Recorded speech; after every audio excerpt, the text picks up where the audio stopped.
Carte blanche à Mathieu Bocoté. Bonjour Mathieu. Bonjour. La Fondapol, un think tank libéral, a fait paraître hier une étude coup de poing sur l'antisémitisme. Les résultats sont troublants et on peut même dire bouleversants, puisqu'on y apprend qu'un juif sur deux a déjà été victime d'insultes antisémites en France. De même, 1 sur 2 conseille à ses enfants de taire sa religion. Autrement dit, les Français juifs, Mathieu, se sentent en danger dans leur pays. Oui, bouleversant, vous avez tout à fait raison, mais osons un commentaire déplacé. Qui est vraiment surpris de ce qu'on nous confirme ici? Dans les faits, derrière les chiffres rapportés, il y a une réalité qui monte depuis des années. Mais une bonne partie de l'élite politico-médiatique a tout fait pour ne pas la voir, car elle ne correspondait pas à nos préjugés. Nous sommes ici devant ce qu'on a appelé le nouvel antisémitisme, qui a peu à voir avec Vichy et tout à voir avec un islamisme importé, indissociable de la grande mutation démographique de notre temps. Et pour cela, ce nouvel antisémitisme gêne. On préférerait même ne pas en parler. Disons-le autrement, l'antisémite dont on parle n'a pas le profil désiré. On le voudrait bien blond avec une gueule germanique à la mode des années 40. On découvre qu'il porte un autre visage et ce visage nous gêne. Le vivre ensemble ne se passe pas comme prévu. Le logiciel diversitaire explose.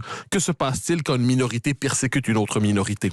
On préfère alors détourner la tête, regarder ailleurs, falsifier la réalité des choses s'il le faut. On en verra pour preuve la difficulté à voir dans l'assassinat de Sarah Halimi en 2017 une manifestation pure et simple d'antisémitisme, comme s'il fallait à tout prix éviter de caractériser ce crime ainsi. Le phénomène est multiforme. Dans certains endroits, on peut ou on devrait peut-être même parler d'une forme de nettoyage ethnique à bas bruit. Les Juifs n'ont-ils pas été tout simplement chassés de la Seine-Saint-Denis? Et lorsque les enfants juifs sont persécutés dans certaines écoles, on préfère souvent les changer d'école plutôt que combattre et sanctionner les persécuteurs, comme s'il fallait capituler devant eux.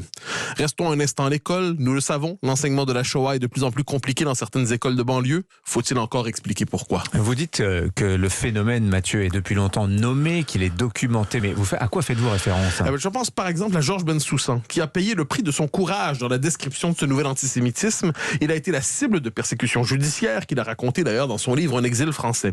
Je pense au philosophe Alain Finkielkraut, qui a aussi parlé de l'antisémitisme des banlieues et qui a pour cela été extrême droitisé. Finkielkraut a eu le courage de dénoncer ceux qui basculent dans un complet délire en s'imaginant que les musulmans d'aujourd'hui subissent le même sort que les juifs dans les années 30. Prenons la chose autrement, en voyant la manière dont on se raconte les attentats des dernières années. On a l'habitude de faire commencer la séquence terroriste de la dernière décennie avec l'attaque contre Charlie Hebdo en 2015. La rigueur élémentaire voudrait pourtant qu'on la fasse remonter à 2012, à Toulouse, en faisant de Mohamed Merah, en faisant référence, dis-je, à Mohamed Merah, dont on se souvient des crimes atroces.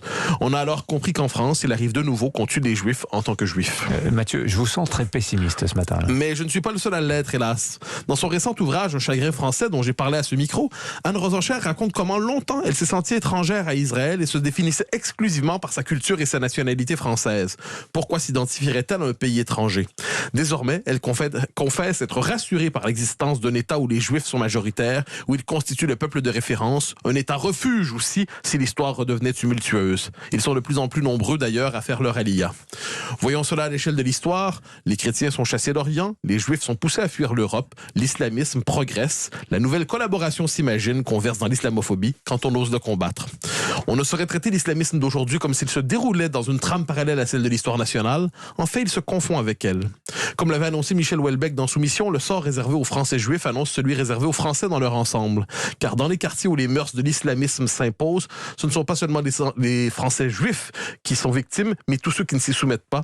Je crie que mon pessimisme, comme vous l'appelez, ne soit rien d'autre qu'un réalisme.